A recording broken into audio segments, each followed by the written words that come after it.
Dear Mr. Hodgson and the rest of the EA Sports team, change the Youth Academy in career mode. It's so bad that when I've previously gone into detail with the feature, I've needed to lay down to avoid my head from exploding. The aspects are frustrating and usually end up being a waste of time. More YouTubers are interested in doing a series that revolves around the Youth Academy players, which means your errors will be scrutinised more than ever. So take notes from me, a guy with huge experience on the subject. Let's begin with the Youth Scouts and the fact they act nothing like Scouts. The report should be down to faith and blind luck, rather than skimming down the potential numbers and signing the players with a max potential of over 90. What should come back from the monthly report is a summary of players' key stats: his height, his weight, his position, and his age. Alongside that should be a sentence or a paragraph of text explaining how good the kid could be. But, like real life, a scout could get the report wrong, and you end up with a dud.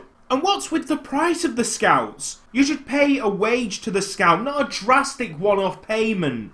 On to my biggest problem with the Youth Academy: physical stats. I prepared some examples to explain how useless the majority of youth players are and why it's so unrealistic. Here's a selection of 16 to 20 year olds in your database. Take note that their physical stats are already good. Now compare them to these players that I've just promoted. These guys are all slow and weak. It's all good though. The player growth system will make them quick and strong. Nope. Most of them will never grow in physicals, meaning that your once promising striker is a disappointing mess. You can hit the jackpot sometimes, but it's not often enough. The same problem is happening with regenerated players elsewhere in career mode. By 2026, top tier European football is littered with players not capable of impressing in the Saudi Arabian League.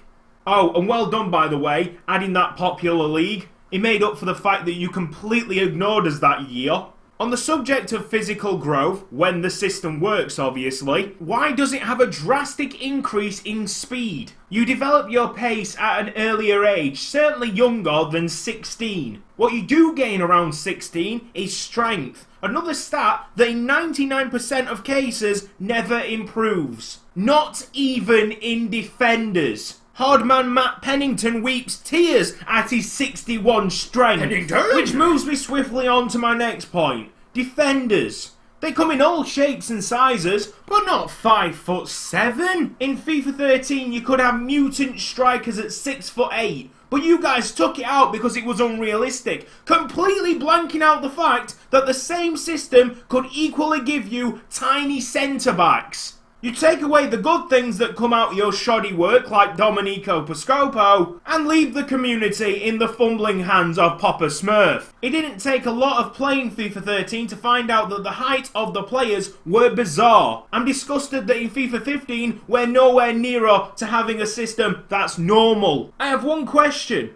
What the hell have the game testers been doing for 3 years? Did no one question the fact that the opposition was playing Frodo Baggins and Bernie Eccleston as their back two? Although, to be honest, it wouldn't surprise me if they did notify you about it, but you decided to put your time into Ultimate Team. As per usual. Picture this, you have yourself a very good looking player. It's exciting times for Burn Albion as Matthew Sarcevic is pulled into the first team with 1-star weak foot on a player with 4-star skill moves. Regens are no better. Here's Fabian Aiker brought in from the Bundesliga. 1-star weak foot. Matt Pennington, remember him? The 61 strength defender. 5-star weak foot. I don't believe it. Where's the logic in that? Let's focus on Matt Pennington a little longer. By 2027, the lad will have grown to have 73 strength. Woohoo! Still not a lot for a centre-back of 88 rating, but that's not the thing that I wanted to tell you guys about. He becomes a long shot specialist.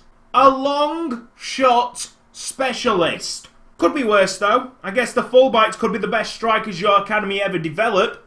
Oh, you've already done that one as well. This is where I shall leave you. The game is lacking any sort of common knowledge, and I hope it will get fixed in the near future. I could have gone on about the global transfer network and how it's more daunting than a GCSE paper, but it has made steps in the right direction from the GTN of FIFA 14. Psst, if you're having any problems, Look at Football Manager's regens. Copy that. Or even better, give us an in-game editor. That way we can sort out the stats.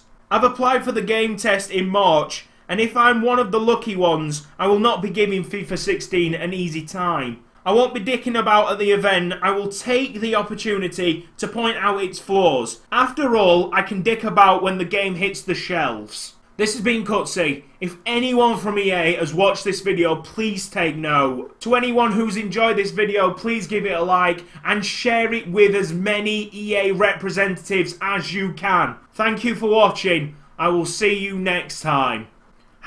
#change career mode.